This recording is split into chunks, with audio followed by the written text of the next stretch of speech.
Okay, great, fantastic. Thanks so much, everyone, for joining this morning. We're going to go ahead and start.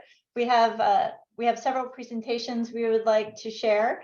So today we're going to be discussing the going online approaches for virtual case management. And I just wanted to welcome everyone to the virtual case management webinar. As we know, globally, more and more individuals are being connected to the World Wide Web through their smartphones, tablets, and computers. It's a tool that many, including today, as all of us are on this virtual webinar, rely on to communicate for work and pleasure. This tool has really become stronger and more utilized than ever, and COVID really tipped us over the edge and relying on it even more as a communication source. As the globe isolated itself, many found solace in connecting through virtual communications. Also during this time, HIV service providers such as ourselves were scrambling to ensure that people living with HIV were obtaining their medications, and those that needed support, either psychosocial or linkages to other services such as PrEP, HIV testing, or viral load testing, were receiving it. We did this, as you know, through a mix of virtual and in-person services. In addition, within this context, we really saw national stakeholders opening their doors to policies that expanded and embraced HIV differentiated service delivery to really provide and bring services closer to clients in their communities and their homes. The world has changed, and so must public health programs and HIV services. We must go forward and meet clients where they are, and many of our clients are online. So last week, we learned about how the virtual space can be harnessed to create demand for HIV services and really motivating those clients who engage in the online space and motivating them to come to the physical space to access services. So today we are here to learn about several key innovations on how virtual tools can be used to support individuals to live healthier and happier lives. How can we use these online tools to support clients and linking from one service to the next, such as accessing mental health services, ART initiation, or receiving a viral load measurement after 6 months or a year? So today we're excited to bring this webinar to you and look forward to your questions and comments and really brainstorming on how we can use this important tool to expand HIV services and really gain and obtain the 395s. So let's go ahead and go to the next slide. So I'm Tiffany Lilly. I'm now the Technical Director for Prevention, Testing, and Community. I've been with FHI for the last 7 years. I have a master's and doctorate from Hopkins. I also worked with USAID in several locations. And I also worked in Morocco and Armenia and Burundi as a consultant. Next. So our main facilitator today is Shanti Nurega Monticello, who's a technical advisor at FHI 360. She has been a technical advisor on the FHI team for several years now. She provides technical assistance across a range of countries, including West Africa, and really rolling out the EPIC's virtual solutions to healthcare and generating evidence to inform programming and really push the virtual intervention space within our public health and HIV programs. Previously, Shanti was Deputy Director of FHI's 360's Neglected Tropical Disease Program, and also was the Associate Director of Strategic Information at the FHI 360's Asia Pacific Regional Office, which is APRO in our acronym world. So we're in excellent hands with Shanti and the team, and I will hand it over to Shanti to introduce the agenda today and move forward with the presentations. Thank you so much, team, for joining. Thank you, Tiffany, and good morning, good afternoon to everyone. For today's webinar, as Tiffany said, this really builds on what we did last week, where we talked about how we could generate demand to reach clients and to let them know about the services that were available And today we'll really be focusing on virtual case management and how that can be delivered through services at the site. Could I have the next slide, please?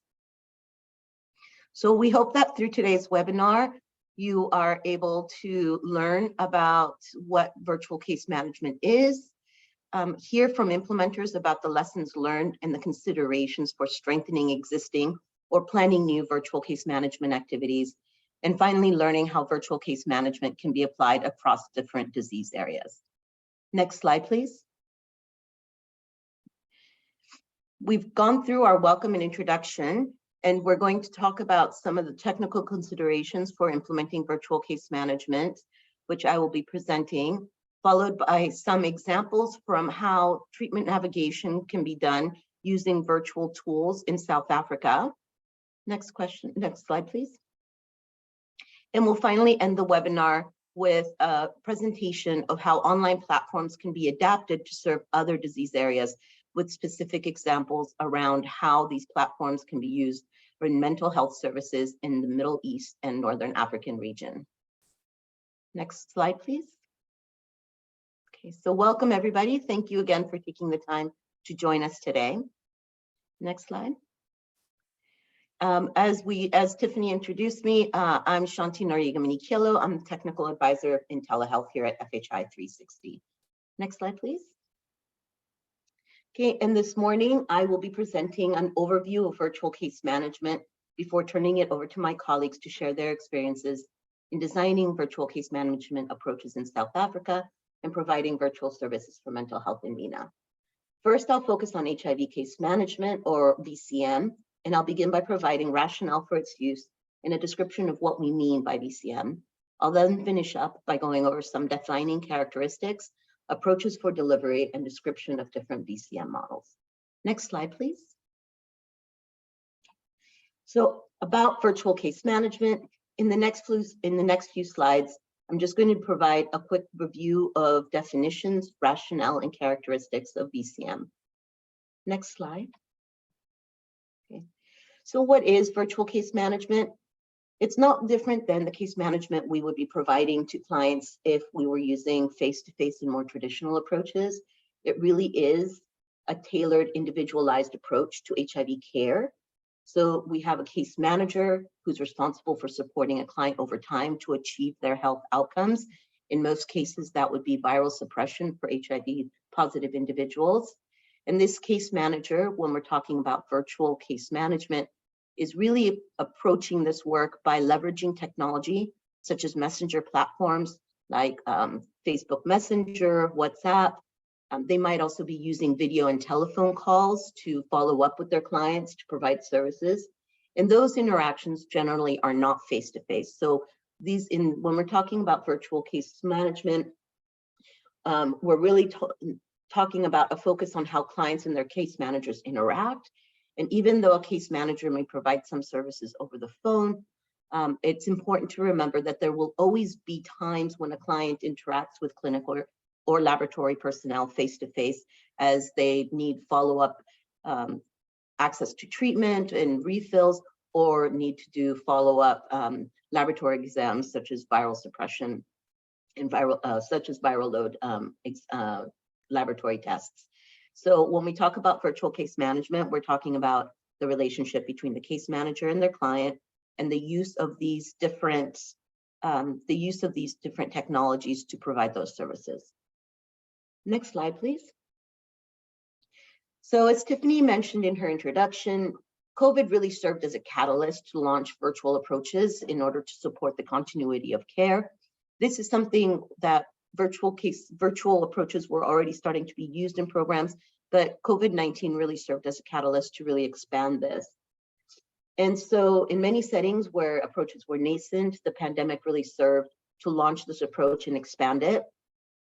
At the same time, virtual case management is really an opportunity to engage with increasingly connected clients while providing alternative service delivery approaches.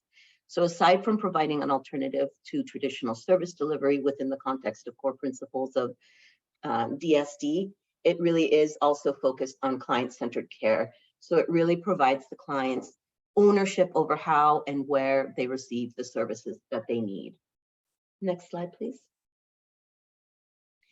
Defining characteristics of virtual case management. Obviously, the first is that it is a virtual approach. So there are different approaches that are not traditional face-to-face approaches that are integrated into the program. It is tracked, so people are able to be followed up over time. It's one-on-one, so it's really an individual relationship between a case manager and their client. And it's tailored so that it meets the client's needs. So a client can decide how, when, and where they're going to receive the services. And those services are coordinated over a group of clinical providers that support our clients. Next slide, please.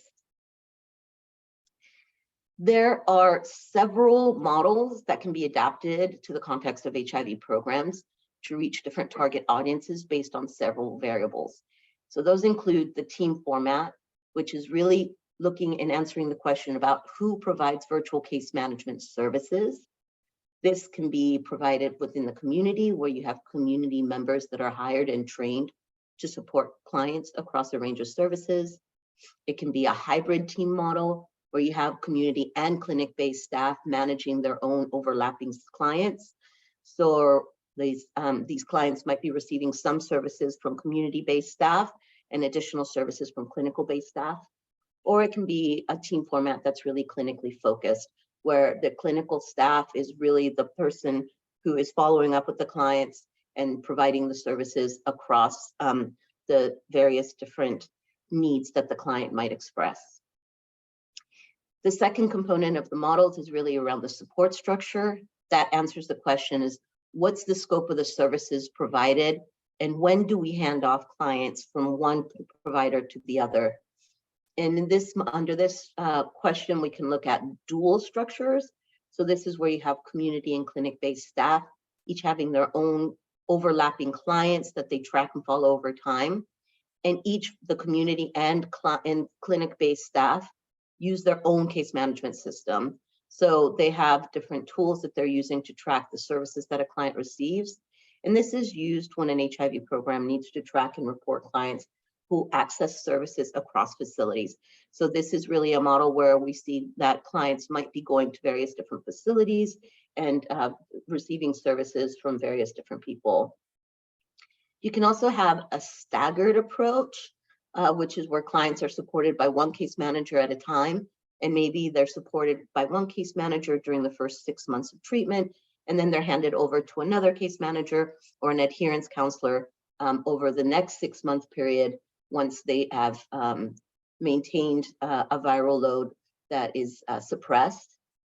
It can be layered, where you have a primary case manager who tracks clients on a case management system, but maybe they delegate certain activities to other individuals. So maybe they will delegate certain activities to community peer educators who are out in the communities and might be able to visit clients in their homes.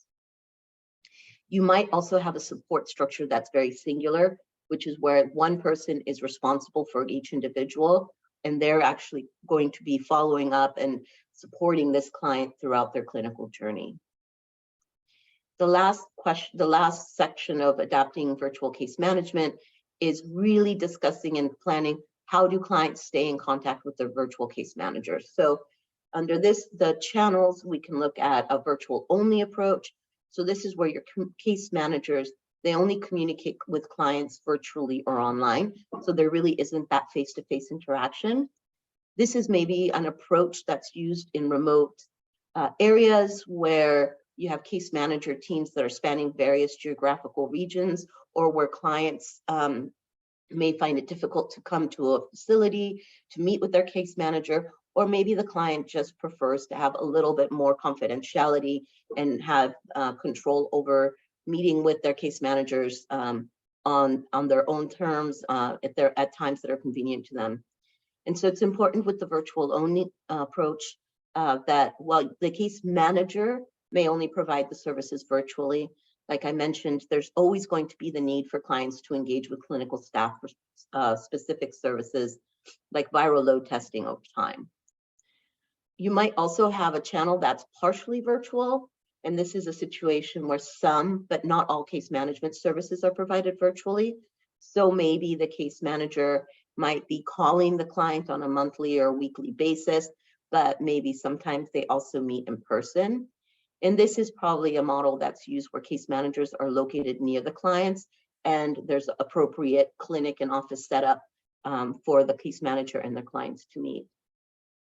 And the final channel is really client dependent. So this is really going to that point around virtual case management being a client-centered approach. This is where a client chooses virtual or in-person support over time. And so some case managers might offer virtual support while others provide in-person support, or each individual case manager can divide their cohort into virtual or in-person support. And the client can decide which type of case manager they want to work with over their clinical journey. Next slide, please. When we compare case management models, we have the traditional case management, which is really largely in person. The strengths of this is that it's really the standard of care, and it's best for clients who already access services where case managers are present. The weakness might be that there might be limited effectiveness for clients who can't reach a facility easily. So people who migrate, people who study, students who might be in school all day, or also people who work during clinic hours. The second model would be around virtual case management. So this really expands case manager support to clients with access to cell phones, including for clients who can't reach facilities easily.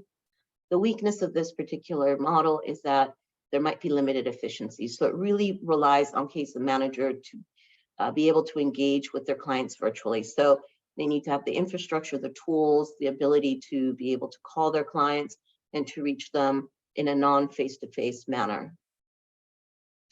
Another model is virtual case management with Aura.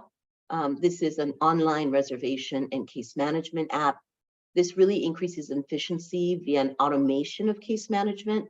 It offers clients a digitally enabled care self-care pathway. So this is where the client can decide what HIV services they need. They can book appointments at clinics and at times that are convenient to them. The system sends them reminders to be able to remember when they have an upcoming appointment, and clients are able to provide feedback on the services that they provide. The weakness of this particular model is that some of the online reservation and case management apps functions require the client to have access to a smartphone and internet. It also requires them to have credit to be able to engage with the platform online. Another model is around home delivery and decentralized service delivery. This really provides treatment and commodity access at sites that are more convenient for clients. So it allows ART refills to be distributed at the community level, somewhere closer to home, outside of the clinic.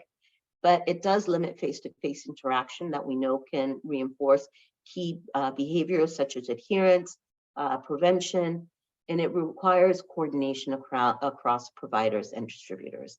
So these are all different models that we can use for case management. And today we're going to be focusing on the use of virtual case management with Aura. Next slide, please. So in the following set of slides, I'll describe a virtual case management tool. This was developed by FHI 360, and I will show a few case studies. Next slide, please. So many of you might already be familiar with Aura, the online reservation and case management app. This is a web-based app, and it's used in about 35 countries. It can be deployed for specific country or project, or country projects can join an existing multi-country Aura platform. So countries that might require data to be housed in the country might have their own deployment, but we also have a global deployment that's available to countries for use.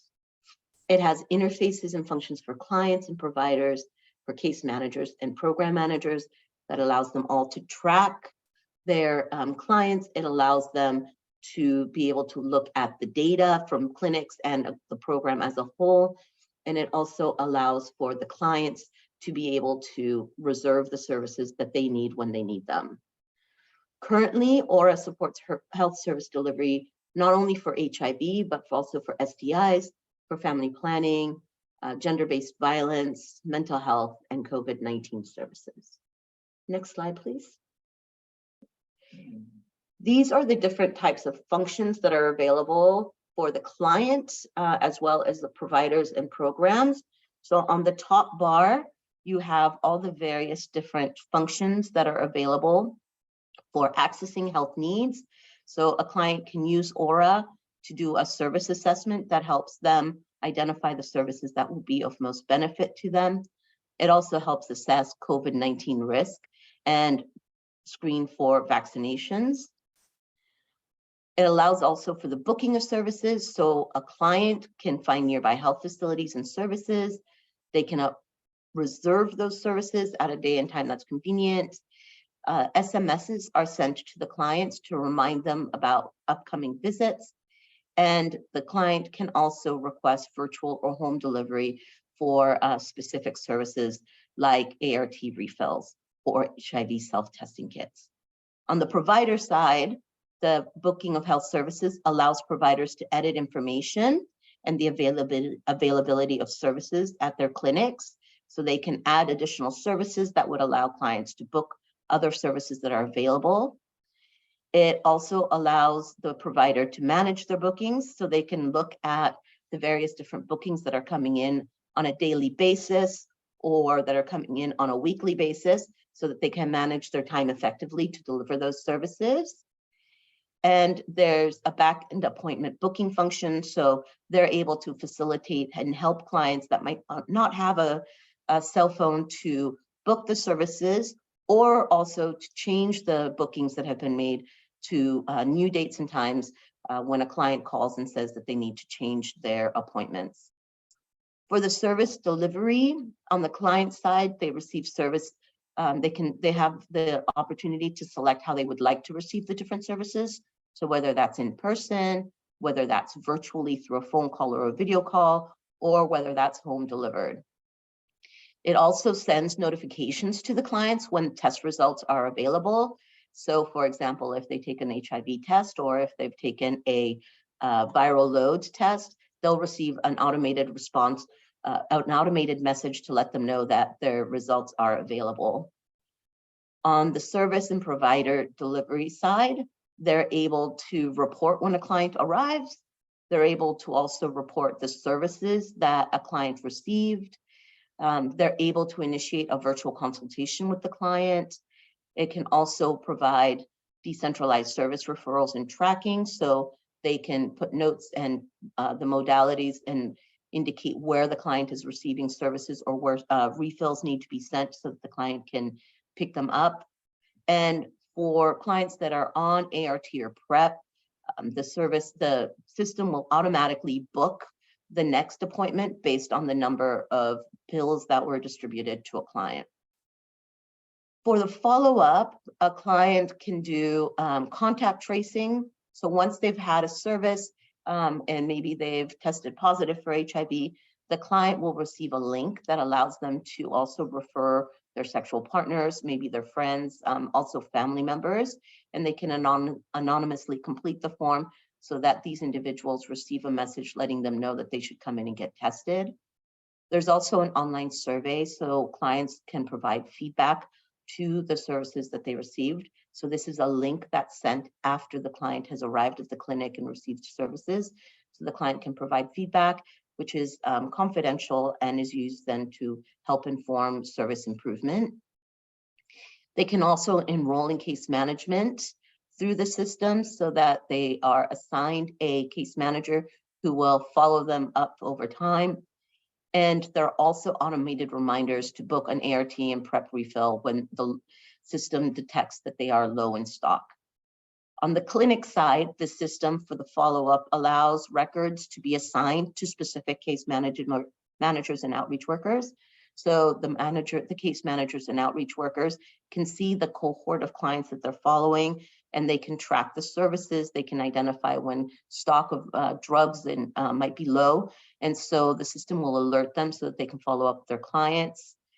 It allows them to collect client feedback and view and retrieve and resolve complaints. So if a client has indicated that there was an issue with the service, the case managers are able to use this information to follow up with the client and also to communicate information back to the clinic for service improvements. It also offers and facilitates online partner notification and contact tracing. So if a client is not able to or does not have access to a smartphone to complete the referral of other partners to services, the providers are able to support the client and do that process with them. It also allows the case managers and providers to send SMS messages to client cohorts.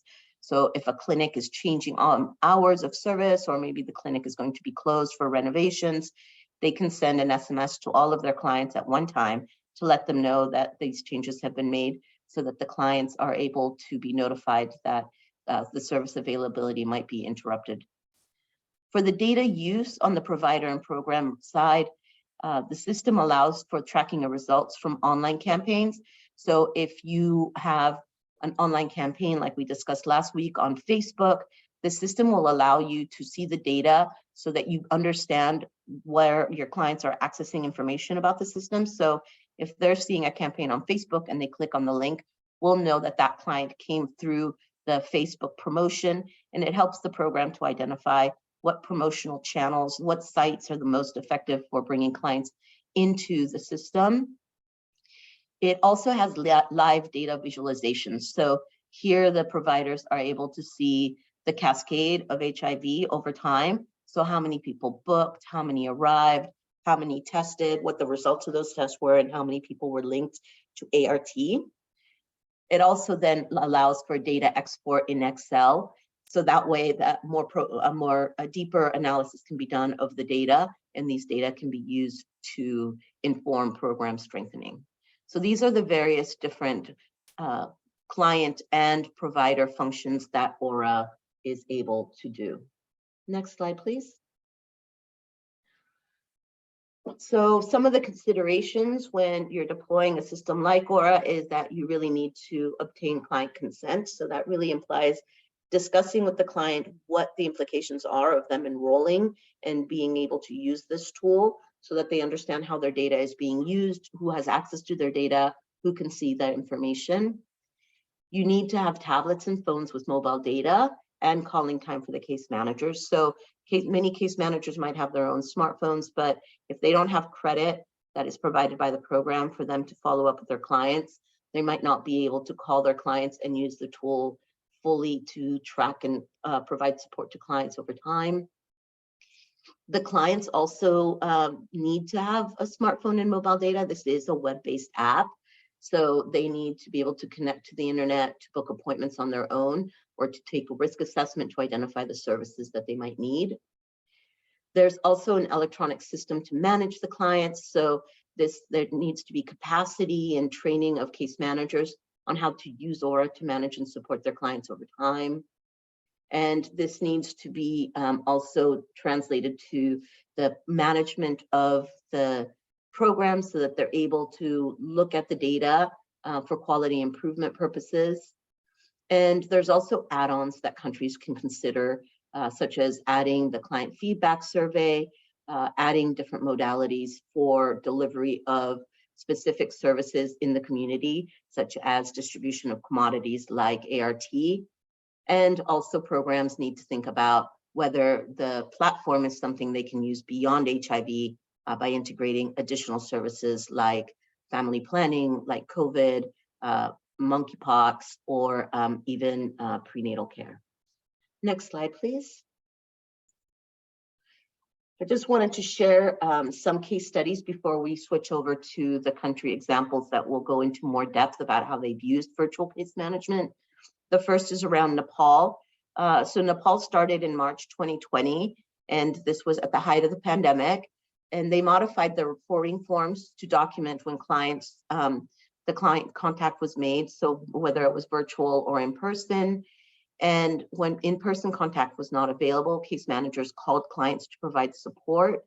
They also created virtual support groups, adherence clubs, and they provided coordinated home delivery of ART. So this was a model that was really focused around assuring that there was no interruption in treatment during a period when facilities were closed. And during this period, interruption in treatment was maintained at 1 to 2%.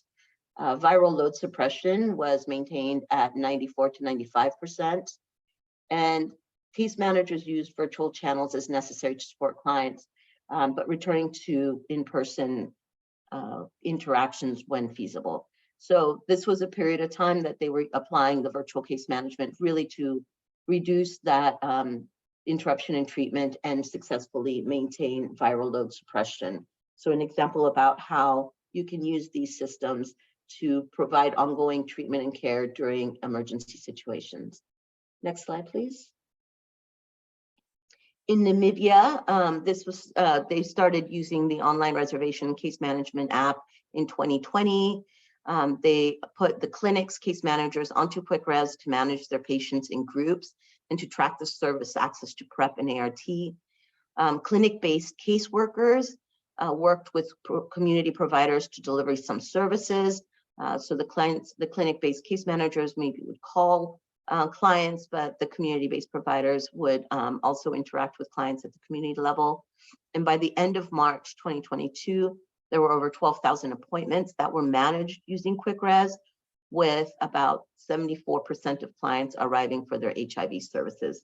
So an example of how you can use QuickRes with case managers and who are clinic-based and community providers to use the system for engaging clients to make appointments and to assure that they transition from the online to offline or in-person interactions that are required. Next slide, please. The final example is around virtual case management and linkages to decentralized service delivery in Indonesia.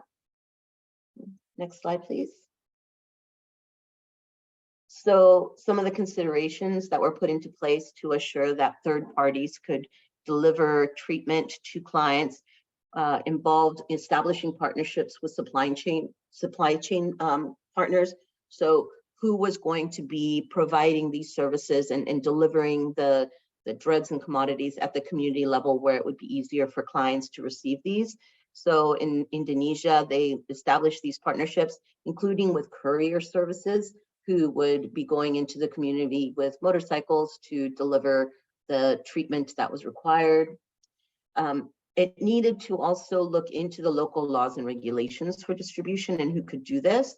So making sure that there was legal compliance with the local laws, and also developing standard operating procedures and tools so that you would be able to track who received the orders, how the orders were filled, who was going to be distributing these at what time, how to make the service referrals so that a client was able to manage and arrange for the delivery of their drugs, and how tools that would report a successful delivery.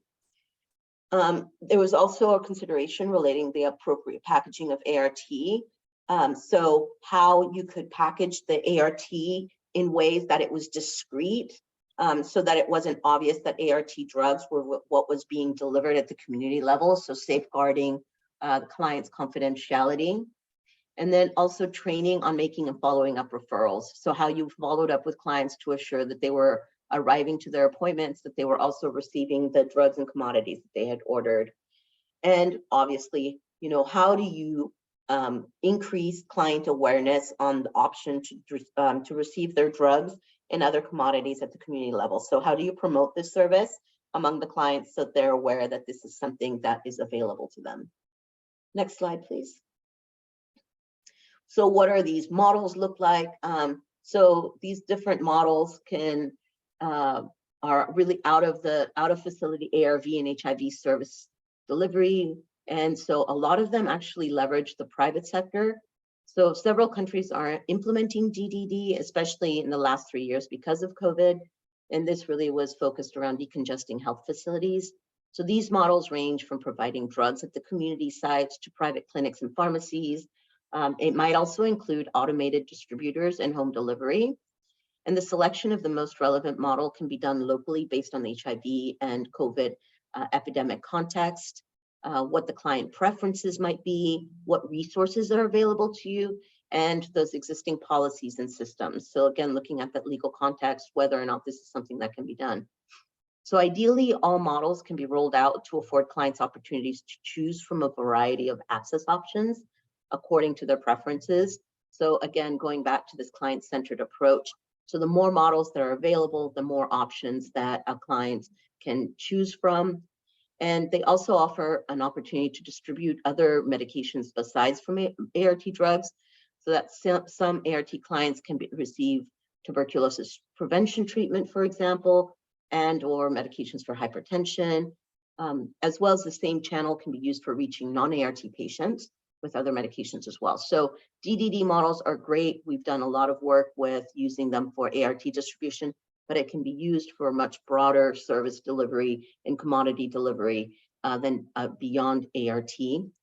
But local policies, platforms, and systems, they need to be taken into account, and they can also be used as accelerants to the expansion and use of these different types of modalities for delivering drugs and bringing them closer to home. Next slide, please. So here's the example again, revisiting Indonesia and how they did this. So they started this type of model in 2020. They used digitized forms by case managers. So this was a Google form they used. And so they established a program called Jack Anter, and it was for packaged home delivery ART. They did this through rideshare apps. So people who generally would use motorcycles for ride shares, these same motorcycles were leveraged to deliver drugs. And so in December 2021, just under half, or 43% of PLHIV were receiving home delivery among 53 clinics. So these motorcycles would pick up the drugs and deliver them to the clients. And the percentage of clients on ART that were supported through this type of virtual case management with decentralized service delivery, in September 2020, it was about 20%. And in March 2021, it was about 24%. So that was in the program in Indonesia, that was equivalent to about 19,000 PLHIV on ART. Next slide, please. So thank you very much. That was a very quick overview about basic principles around virtual case management, key considerations that you need to take into account, and some examples that you of how these different models can be applied and how they've been used in different countries. Next slide. Okay, we're going to have a quick poll. We can put the poll up.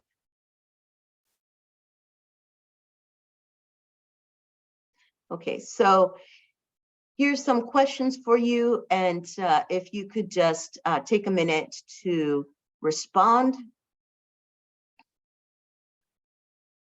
We will then look at what the results look like. So let's just take 2 minutes.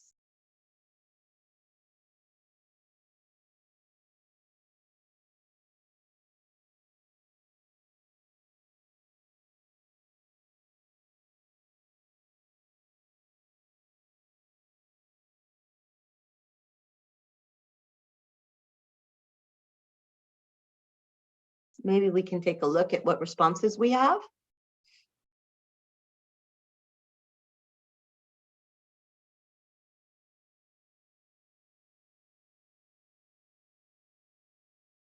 Yeah, so the cost is not a defining characteristic of VCM. So people who responded got that. And virtual case management is an individual relationship between a provider and client, where services are provided partially or entirely through virtual platforms and tools. That is true. So thank you for taking part in that poll. Next slide, please. Great. So I'm going to be handing it off to my colleagues who will be presenting on work that they've been doing to introduce virtual case management in South Africa. Your presenters for this are Ben Ebeslage. He's the Associate Director for Telehealth at FHI 360. So Ben leads the Going Online team, which supports health service delivery programs to leverage virtual channels to better reach and engage beneficiaries in health services. He received his master's in research for international development from the School of Oriental and African Studies in London, and he's published in an academic peer-reviewed literature, as well as authoring several technical resources related to telehealth. These are all available at fhi360.org/going-online.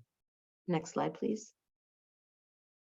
Our second presenter is Lynette Murimba. She's the Senior Program Manager for Retention, Innovation, and Psychosocial Support Services in the WITS Reproductive Health and HIV Institute. She works with several different projects, including the Go Plega program, which means Striving for Good Health, sustaining the HIV/TB epidemic control program, and supports and that program supports the South African National Department of Health to deliver quality HIV and TB treatment and targeted prevention services for people living with or at risk for HIV and/or TB. She has a Master's of Education from the University of Pretoria, a Master's of Arts in Social and Behavioral Studies in HIV and AIDS, and a Bachelor's of Science with honors in Psychology, as well as other professional qualifications and trainings. She's experienced in conceptualizing and managing public health programs with over 15 years of experience in HIV/AIDS management, as well as programming related to orphaned and vulnerable children, sexual and reproductive health, and rights for adolescents and youth, as well as psychosocial support services and educational psychology. Next slide. So with that, I'm going to hand it over to Ben and Lynette. Great, thank you. My name is Ben Aveslage, and I'm joined by Lynette from WITS RHI, and today we'll present the experience implementing ART virtual case management in South Africa. And in this example, the case managers are called treatment navigators, and so the VCM approach is called treatment navigation. We'll go to the next slide. And I'll hand over to Lynette to explain a bit more about the background of the project. Next slide. Thank you very much, Ben. Good morning, everyone. Good afternoon. I'm just going to give you a brief overview about the program. So Hopeleha is a 5-year CDC award with WITS RHI as prime, and is running from 2021 to 2026. It focuses on HIV care and treatment at 99 sites or facilities around Johannesburg in South Africa for the general population. WITS RHI contracted FHI360 to support them to roll out virtual case management using quick res in 7 government primary health care facilities in the Ekurhuleni district in South Africa. There's a possibility of expanding to a total of 40 sites in Ekurhuleni, possibly in 2023 or 2024. Next slide. So in terms of the South Africa program context, there is high mobile connectivity, 100% mobile and 68% internet. Challenges with ART retention in the first 6 months, leading to low viral load suppression. So according to the DHIS data for the period between April to June 2021 for the Ekurhuleni district, we're sitting at 26% in terms of the IT. So treatment navigators work at the facility to support people living with HIV, retention on ART, including appointment reminders, patient literacy, as well as linking them to PSS support. So with our treatment navigation model, TNs use paper records to track client service access and receive line lists of lost clients from the facility, TNet system to initiate follow-up through the TNs, though TNs do not have direct access to the TN.net. So with TN.net system is a system under the Department of Health. So with facilities, they offer month dispensing and also convenient decanting modalities. Next slide, please. So in terms of solution, use of quick res as a TN facing cohort tracker. So patients currently are added to the TN cohort on quick res until they reach viral suppression, typically a 6-month journey. And in terms of the eligible criteria, the target audience include newly enrolled on ART, existing clients within their first 6 months of ART, transfer in, and then return to treatment. So these are the patients who are interrupting treatment. So in terms of the virtual modalities and support, currently this include online appointment booking for clients, ART refills, viral load testing, and also PSS consultation. So what happens with QuickRes sends automated SMS appointment reminders and follow-ups sent to clients, and also virtual consultations available with the psychosocial support counselors. So basically TNs visualize their cohort of art clients, sort of triage by clients in need of specific follow-up actions, and track clients, contact, and outcomes in QuickRes. Next slide, please. So now I'll hand over to Ben in terms of the next level of the presentation. Over to you, Ben. Thanks, Lynette. So preparation for rollout was originally expected to take a period of about 4 months between January and April of 2022. However, once we started the work, we discovered that for a smooth rollout, it would benefit from a more intensive period of preparation and stakeholder engagement. So the period of preparation actually took a full year from January to December 2022. Next slide. So what are some of the things that we did to support and the preparation for rollout? One, we started by documenting the existing treatment navigation model. We held many group and individual technical consultations with the VITS program staff to understand how the program worked, and then plan for how the virtual client support in QuickRes would be integrated into that model. So we continue to develop relevant documentation of this new model. This work continues to be refined even to today, which includes the development of standard operating procedures, job aids, and video tutorials for various users. One of the most protracted tasks was receiving approval from the District Department of Health to use QuickRes in the government sites. This involved reviewing South Africa's POPIA Act, which is a patient privacy data security regulation, and implementing certain changes on QuickRes and the standard operating procedures for its rollout so that it would fully comply with that act. It also involved drafting a memo that could be shared with the Department of Health that included an explanation of the system, how it would be used, and with an annex of the full client terms of use for QuickRes, the enrollment and consent form, and any SMS messages sent by the platform to clients. Then in September 2022, we implemented a pre-training and user testing of QuickRes with the full Treatment Navigator and PSS teams who are going to be working at the 7 pilot sites. You can see a picture of us on the right-hand side all together in September for that training. That initial training was scheduled 3 months before the actual implementation and was very critical to providing end users with practical experience using the system, and gave us some initial feedback that this technology really would be useful. But it also helped us identify and address several bugs or issues that may not have been identified without this type of intensive testing with the real users. Next slide. So this is actually the standard client flow through treatment navigation. And this is just an example of the kind of work we were doing to prepare.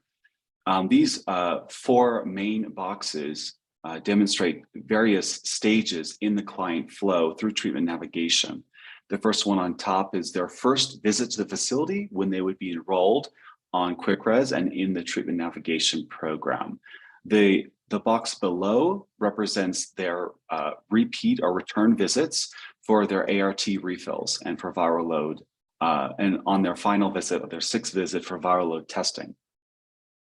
The 7th visit, which you see sort of in the middle on the bottom, represents what could be their final visit as part of treatment navigation. If they're suppressed, they are their record is closed on QuickRes, and they exit treatment navigation, but they continue to receive support from the facility for the convenient decanting modalities, multi-month dispensing. And if clients are later interrupted in treatment, they get linked back into treatment navigation to start their journey again. And you can also see that every client, when they first enroll, is linked to the PSS team for our first consult and to determine if they need additional follow-up support from the psychosocial support team. And clients who complete this flow but are at the end unsuppressed, they will continue in treatment navigation, and they'll also be referred back to the psychosocial support team. In the slide, you can see the green boxes are the areas where clients might begin their journey and enroll in the system. And then the light blue boxes are all of the actions or things that are actually supported by QuickRes itself. So you can see how we integrated QuickRes into supporting the client flow. We'll go to the next slide. To support the actual rollout, we started doing the rollout in January of this year. We did a facility level rollout training with treatment navigators on the job in the facilities. And we continued with ongoing supportive supervision, which includes calls with each facility team to review the QuickRes records to ensure accuracy, and engagement on a WhatsApp chat to share questions and receive support live. And we continue to find small bugs or optimizations to the system that would make the life of a treatment navigator easier.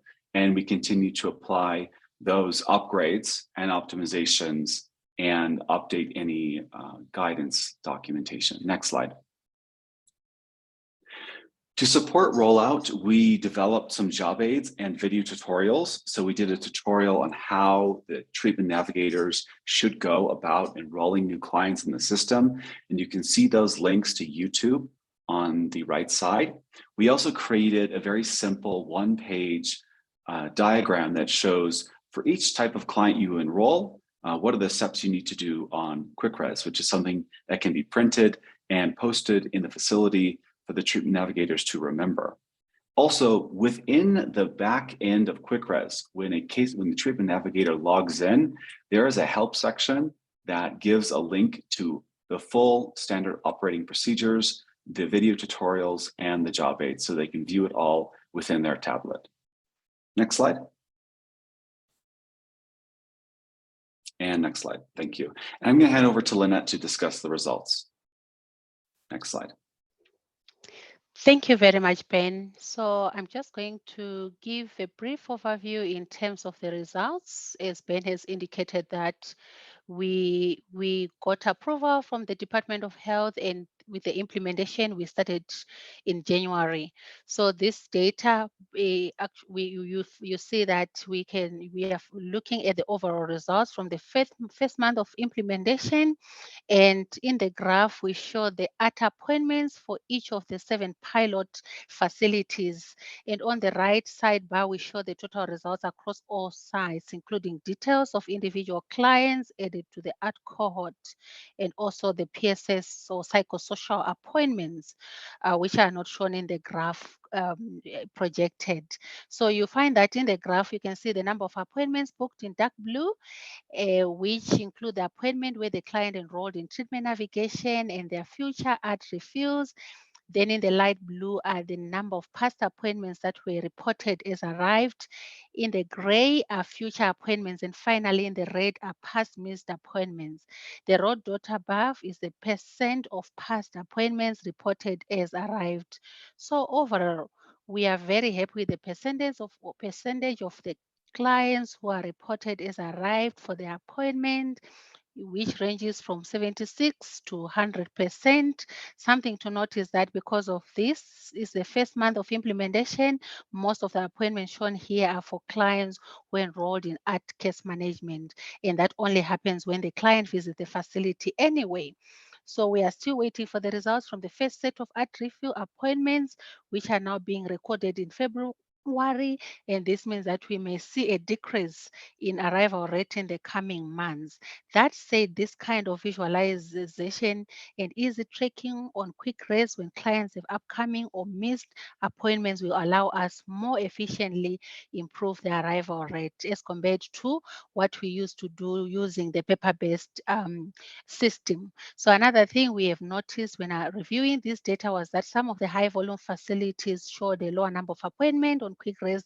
For instance, if you look at Davidson Main Clinic, so we are following up with the treatment navigators, and we also going to ensure that we continuously support, considering that is the first month of implementation. So in the first month, if you look at it, yes, we managed to enroll 302 clients on quick res across 7 facilities, and we already have 40 clients due for their refill, and clients with interruption in treatment between 0 to 30 days. We also noticed that only 166 patients PSS appointments were made, even though all of the 306 clients were enrolled on case management should at least have a first appointment scheduled with a PSS counselor in order for them to determine if follow-up is required by the PSS team. But like I said, this is our first month of implementation, and we still have some few here and there challenges. That's why we say that some of the facilities have got data quality issues, but we are very happy in terms of so far what we are seeing on the ground in terms of the implementation of the quick res. Next slide, please. I'll hand over to Ben.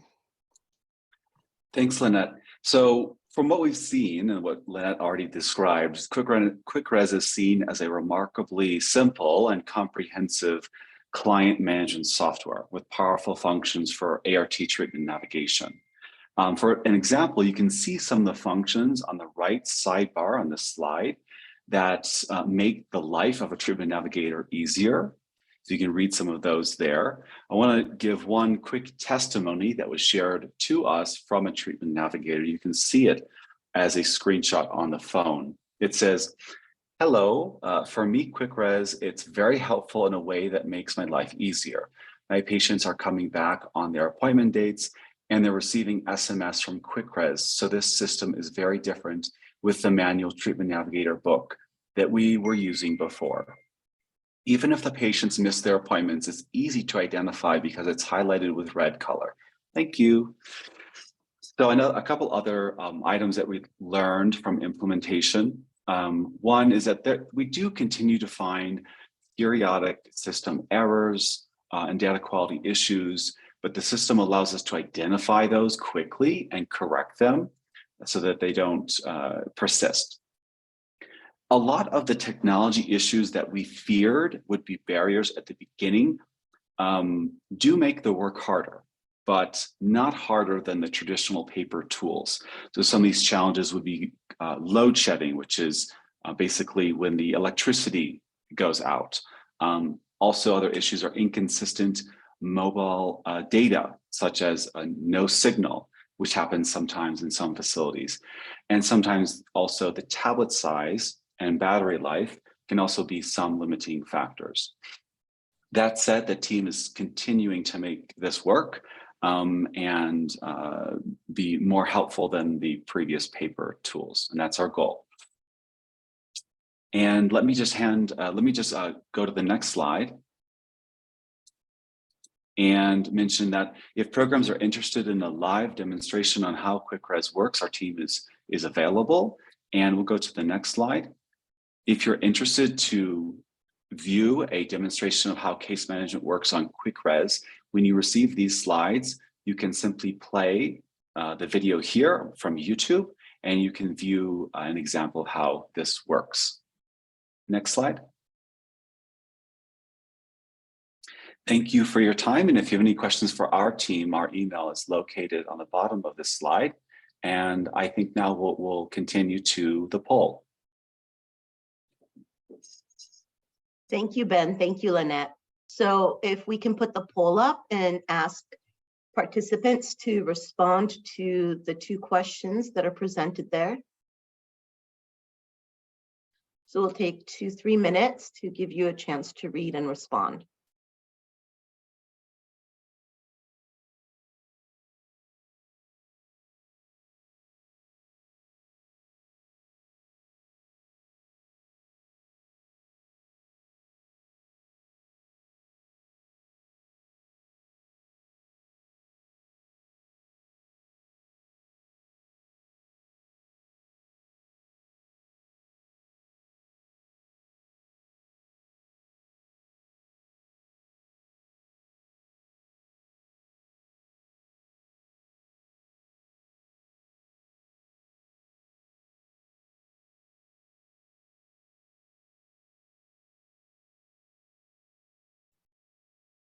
Okay, so maybe we can look at the responses we've received so far.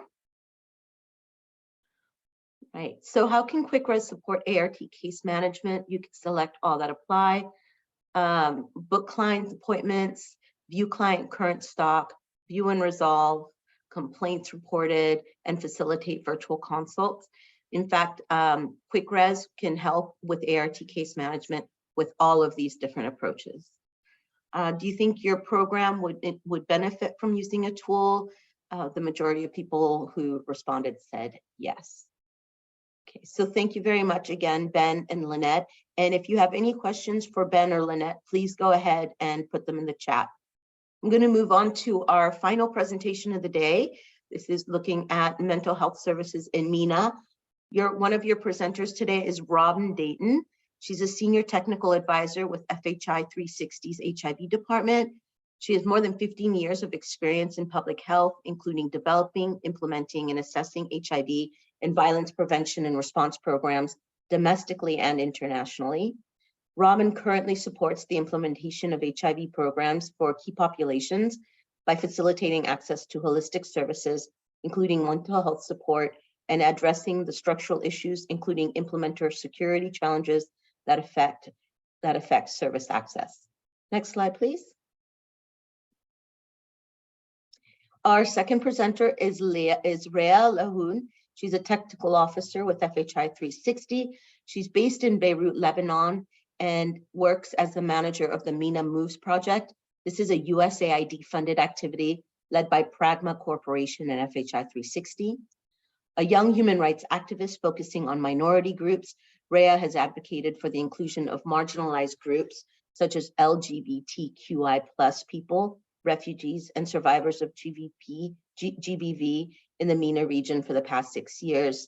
Under the MENA Moves project, she focuses on improving access to mental health care, particularly for LGBTQ+ people, youth, frontline workers, and other marginalized groups who do not have access to care from traditional sources. Next slide, please. So with that, we'll hear from Robin and Rhea on how to adapt online platforms to other service areas. Great. And Shanti, can you just confirm you can hear me? Yes, we can hear you. Okay, perfect. I am going to be very brief. This is Robin, and what I'm most excited for you all to take away from this is the idea that even leveraging QuickRes for a project that can feel small compared to something that's national in scale can make a huge difference. And also that this is an incredible platform and the case management features included for expanding mental health services into HIV service delivery. Next slide. Just by way of background, we began to do this work because we were partnering with civil society organizations across the MENA region.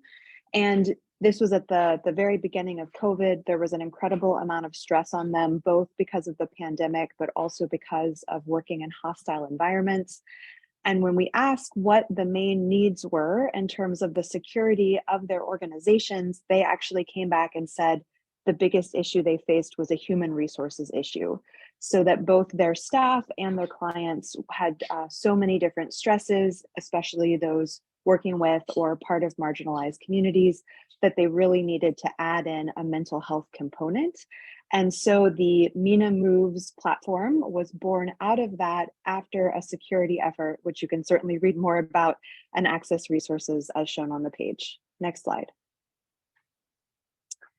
And really the main takeaway here is just that this was short, it was small, this was a pilot, but it has since given birth to several other projects because it did work so well and did unlock such a pent-up demand for these mental health services, especially for folks who previously had not been able to access care that was really quality and did not stigmatize them further. So this operated for just a little over a year. We worked primarily with 8 locally accredited psychologists and 1 psychiatrist. So again, quite small, but across 3 different countries and ultimately able to reach more than 1,500 unique users. We did do a legal review. Shanti alluded to this at the beginning, how important it is to make sure that you're working within the local legal context. And our specific interest was the telehealth portion, making sure that the services offered were allowed to be offered online.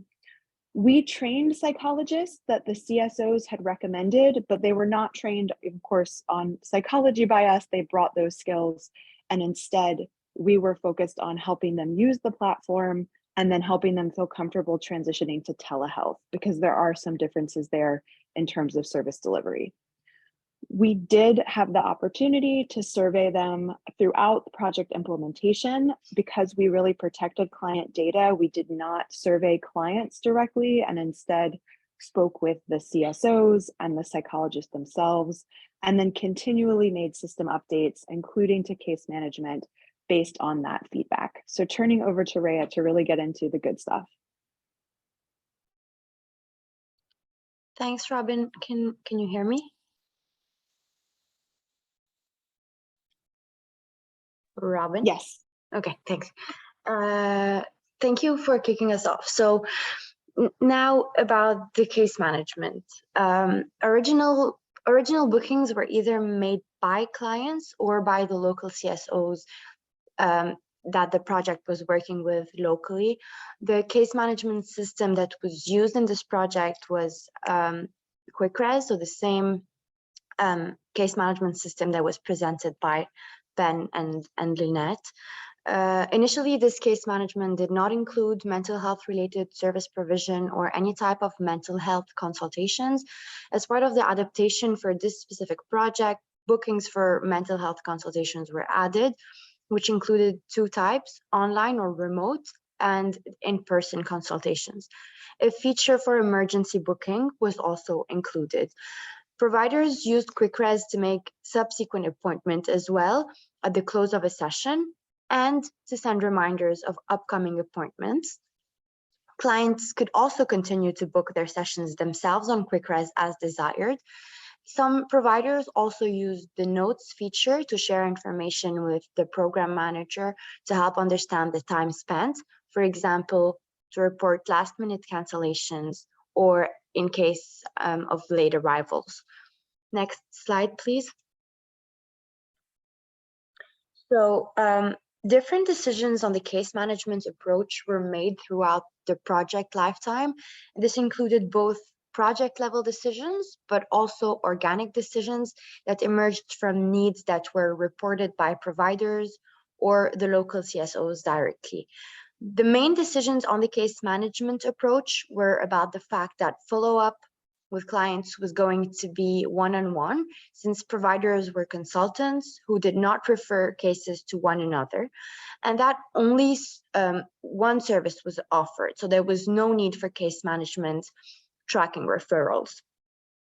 The providers could also follow up directly with clients about missed appointments as soon as the initial visit was complete, and the fact that incentives were based on pay increased motivation for follow-up. About the protection for clients, so we decided that it was best not to share or not to store any diagnosis results or potential sensitive information on the platform to mitigate any potential risks, especially that the target populations we were working with required specific security measures to be taken, given the countries in which we were implementing the project. More organically, during regular check-ins with the providers, they would share challenges with the developers, and different features were selected individually as part of problem solving. For example, as providers were only paid for their complete sessions, They always kept clear notes on completed versus rescheduled sessions in the notes section of QuickRes, which wasn't initially specifically designed for this purpose. Providers also noted last-minute cancellations as a project committed to addressing this issue in case of common occurrence. And some providers requested unique client IDs to be attached to each client's profile so that referring CSOs were clear just in case of consistent no-shows. Next slide, please. So I'd also like to share the psychologist's reflections on QuickRes. Here are 4 themes that were expressed most often. So first, the psychologists valued how secure QuickRes felt to clients. This feature was, this was true for 3 reasons. The first being that QuickRes did not force clients to share data that they did not feel comfortable giving, for example, real names, real birth date, gender. The second reason was that being contacted via automated SMS was optional, which allowed clients to feel that they were in control of communications. And third, offering services entirely virtually meant it was possible for individuals to receive care with no one else knowing about it. So these 3 components of the platform made the intervention work in highly stigmatizing and criminalized environments where those seeking mental health support could be taking on the risk to do so. Also, across countries, the providers appreciated the flexibility of QuickRes for case management, where each one of them was able to use the app to the extent to which they felt comfortable with it and with the technology in general. Another theme that was commonly brought up by psychologists is that they appreciated that QuickRes was continually adapted to their and their clients' needs. For example, they had influence over the features added to QuickRes during the intervention and to client-facing messages sent via SMS. For the psychologists who are taking on such a significant responsibility to support those marginalized, it was very important that they felt that the platform was an ally in their efforts. Finally, as you can see in the quote, QuickRes eased the transition to telehealth in locations where face-to-face was usually preferred. Next slide, please. So as noted, or as Robin mentioned, our team of psychologists was quite small, but over the course of the project, they have provided more than 3,800 sessions from September 2021 to mid-November 2022. The data shown on the chart for November is only representative of 2 weeks and not the whole month. As we said previously, a good portion of the services provided have been remote. However, in-person was preferred as it is usually the traditional way of offering mental health support. But as the project grew, the remote services gained popularity at different points, especially with the different waves of COVID, where psychologists were still able to take on the client load. The increase in remote sessions was also related to increased comfort with the platform and providers overall. So we will look at the country-focused results shortly, and you'll be able to see the disaggregation. Interestingly, something that we learned that we weren't really anticipating was that many service users were not entirely either remote or in person, but a lot of people just alternate back and forth between in-person and virtual services, and they appreciate the ability to do so. So sometimes they would create a relationship in person and then go to remote, or determine whether they trusted the providers with remote visits first before being willing to go in person. One of the things that was really appreciated in this project was the secure nature of the work. So we didn't do a lot of client outreach to hear directly from the clients. And while we did not do a formal quantitative evaluation of the experiences of service users themselves, we have heard anecdotal reports from sample interviewed and from the providers, and also occasionally from clients reaching out to CSOs, that many positive changes occurred. These were often related to improved overall mental wellness and functional goals, What we heard from all of them was that this was really life-changing and life-saving. So we had people who had attempted suicide in the past who were then able to stabilize. And then we had also individuals who couldn't, for example, or had challenges passing end-of-year exams, but who were able to do so after they were able to access treatment. Next slide, please. So we're going to look at the results for each country. So for example, here in Tunisia, we can see the red is for the remote and the blue is for in person on the graph. So 3 psychologists were providing services only. 40% of the consultations were virtual. It was the country with the lowest rate of no-shows. And that was really mainly due to the fact that there was a high collaboration with local CSOs and a significant demand generation by word of mouth. So that was also good for us to know, because it was an indicator that clients were really appreciative of the services and were benefiting from them because they were communicating to their friends or peers in the community.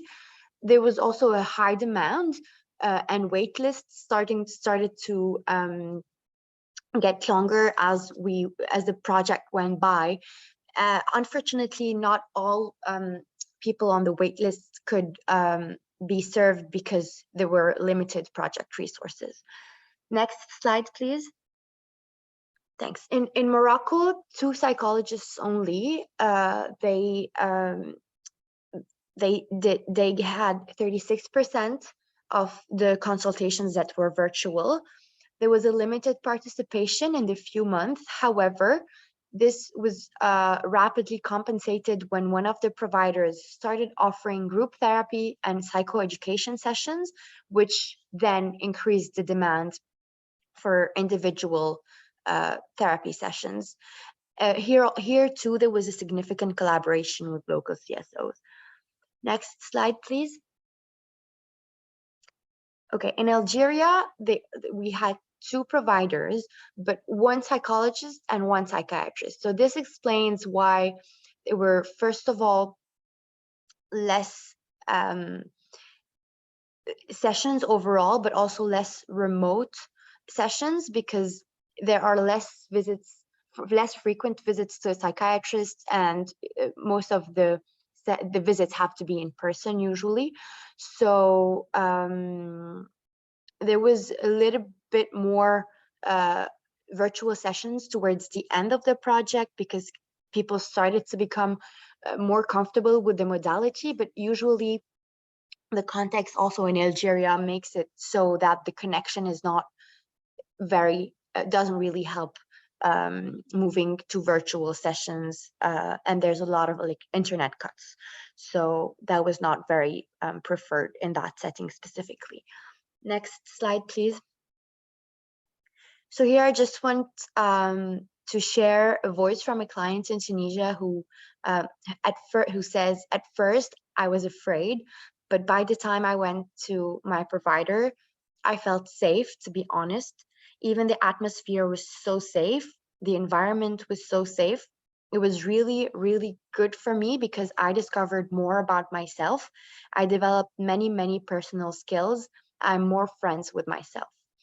So in case we were not able to give a clear indication of how important these services were, then you can see from the quote just how much more accessible the services became because of the project.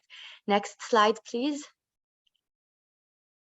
So based on the positive feedback that we received, the service was extended in Morocco as part of a new project for monkeypox efforts there. There are also conversations with USAID that are ongoing to expand the intervention to serve a broader set of countries, including with psychologists working regionally in the MENA. And MENA Moves has been profiled as a promising practice within and beyond health-specific programming. Next slide, please. So thank you so much, acknowledging the many people who are part of this, including the clients who placed their faith in a new intervention and were really willing to take a risk with us. A big thanks for the psychologists in Algeria, Morocco, and Tunisia who are implementing and innovating constantly, both with us and with each other, and all the partnering CSOs who are supporting the project, and looking forward to any questions. Thank you. Thank you, Robin. Thank you, Rhea, for that. We have a very quick poll here, if we can put up the questions. So 2 questions here around how a project can ensure protection of clients, and a second one around online case management systems. We'll take just 2 minutes and move on to any final questions that people might have for any of the presenters in today's panel.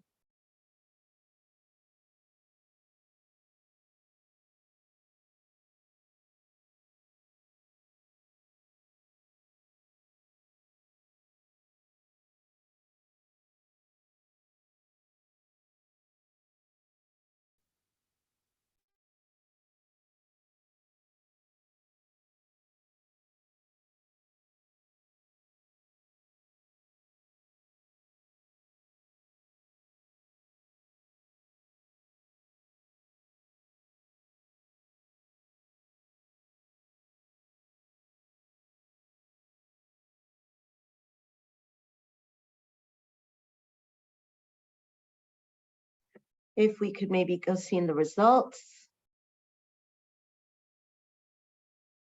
Okay, so first question around how project teams can ensure the protection of clients when using an online platform. So asking clients not to share sensitive information, training clients on digital security, not storing diagnoses or other potentially sensitive information. Yes, in fact, it's all of the above are ways that you can protect clients. And online case management systems can allow for flexibility, facilitate client control, and ease the transition to telehealth. In fact, it's all of the above. Okay, so I wanted to just, next slide, please. So just a big thank you to all of you for attending this morning's session. I just wanted to, I know that we're close to time, but if there are any last minute questions, people should feel free to put them into the web chat. I see that Ben has been providing some of the responses to the questions we got around how the case management system has been used in South Africa.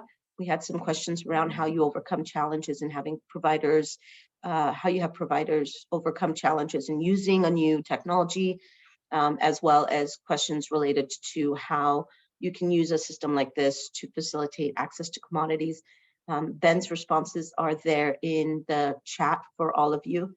You will all be receiving copies of the slides, and the session is being recorded, so all of that will also be available to you.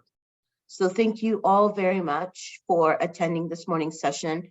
A big thank you to Sarah and Fatu for all of the effort in organizing this and putting everything together. And a huge thank you as well to all of the presenters on today's panels.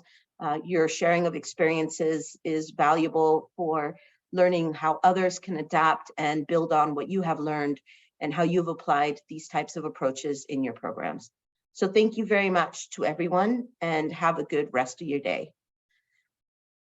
Please don't forget to do an evaluation. We have a quick link here for English evaluations and French evaluations. So if you could kindly take a few minutes of your time to give us some feedback, this really helps us make sure that any future webinars that we produce meet your needs and expectations. So if everyone could just take a minute or two to do that. And again, thank you very much all for taking valuable time out of your days to be here with us today.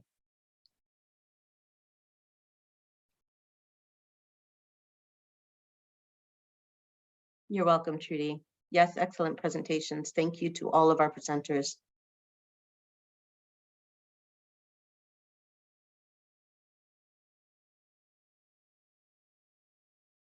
And thank you, Bas.